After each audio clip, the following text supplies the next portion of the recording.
Hello दोस्तों, आज की कहानी है एक थी वैश्या भाग 70। सुबह के 7 बज रहे थे। ज्योति देवी अपने पलंग से उठी और रीना को आवाज लगाने लगी। अरे रीना, कहाँ रह गई? तेरी नींद पूरी नहीं हुई क्या अब तक? उधर से कोई जवाब न मिलने पर ज्योति देवी रीना के कमरे में चली जाती है। रीना को पंखे से लटकता देखकर ज्योति देवी चीखें मार देती है। चीखों की आवाज़ सुनकर रवि कमरे में भाग कर आता है। रीना को पंखे से लटकता हुआ देखकर रवि दहाड़े मार मार कर रोता है।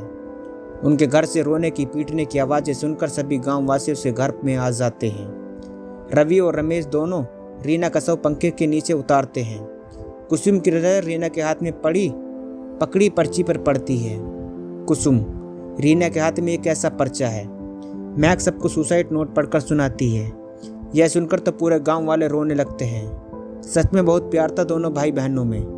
भाई ने अपनी बहन की खुशी के कारण अपनी खुशियों का गला घोट दिया था और बहन ने अपने भाई की खुशी के कारण मौत को गले लगा लिया। रवि और ज्योति देवी की हालत बहुत ज़्यादा गमगीन हो रही थी। ज्योति देवी से इतना बड़ा सदमा बर्दाश्त नहीं हुआ और उनकी भी हार्ट अटैक से मौत हो गई। एक साथ दो सदमे रवि से बर्दाश्त नहीं हो रहे थे।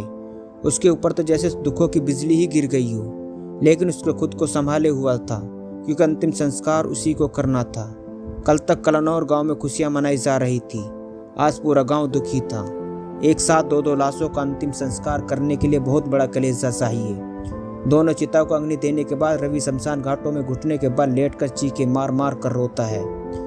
चौधरी रतन सिंह, रेयांश, कार्तिक और रमेश सब उसे हौसला देते हैं, लेकिन उसकी आंखों से आंसू रुकने का नाम ही नहीं ले रहे थे। शिल्पा से रवि की हालत देखी नहीं जा रही थी। वह रवि के पास जाती है और उसे जमीन से उठाती है। रवि बच्चों की तरह हाथ पांव पटक कर रो रहा था।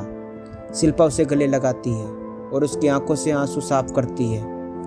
आई तो थी शिल्पा उसे चुप कराने, लेकिन उसकी हालत देखकर खुद भी रोने लगी। दोनों गले रखकर बहुत देर तक रोए। चंदू के बाप को शिल्पा का यह रवैया पसंद नहीं आया। वो रमेश के पास गया और बोला, देख रमेश, शिल्पा हमारे घर की होने वाली बहू है। किसी गैर मर्द से उसकी नज़दीकी हमें बिल्कुल भी बर्दाश्त नहीं है। रमेश, रवि को शिल्पा की ज़रूरत है। रवि से बेहतर लड़का मेरी शिल्पा के लिए कोई हो ही नहीं सकता।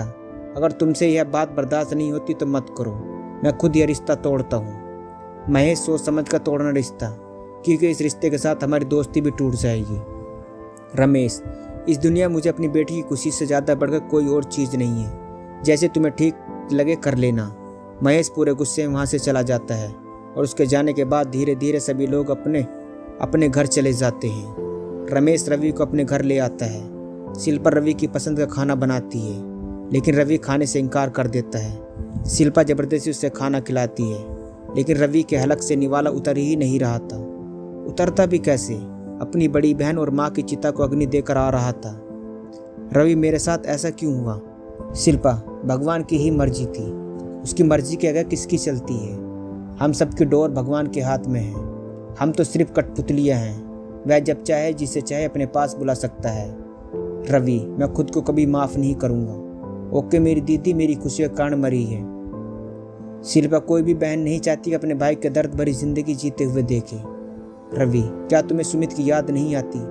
आखिर वो भी तुम्हारा छोटा भाई है। शिल्पा रोने लगती है। आती है, वह बहुत ज़्यादा आती है। दिल करता है चीख मार कर रोऊं, क्योंकि अपने भाई को पाला पोसा मैं उसके बिना कैसे जी सकती हूँ। लेकिन हम कर भी कह सकते हैं। यह जिंदगी सुमित ने अपने लिए खुद चुनी है। न वह बुरा काम करता, न उसकी जिंदगी में इतना दर्द आता। तभी रमेश वहाँ आता है और कहता है, मुझे तुमसे कुछ ज़रूरी बातें करनी है।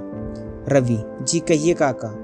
रमेश, देखो बेटा, मरने से पहले रीना ने एक पर्ची लिखा था जिस पर साफ लफ्ज़ों में यह लिखा हुआ था कि मेरी अंतिम इच्छा यही है कि मेरी भाई की शादी शिल्पा से हो जाए।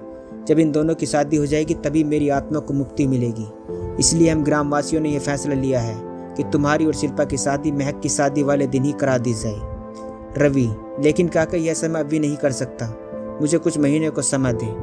रमेश, जितना जल्दी तुम्हारी शादी होगी इतनी जल्दी रीना बेटी की आत्मा को मुक्ति मिलेगी। बेटा, हम सब ये बेटी की खुशी के कारण ही कर रहे हैं, वरना हम भी इतने स्वार्थी लोग नहीं हैं कि शमशान घाट से घर वापस आते तुम्हारे रिश्ते की बात करें। अगर तुम्हारी शादी शिल्पा से नहीं हुई, रीना की आत्मा को मुक्ति नहीं मिलेगी।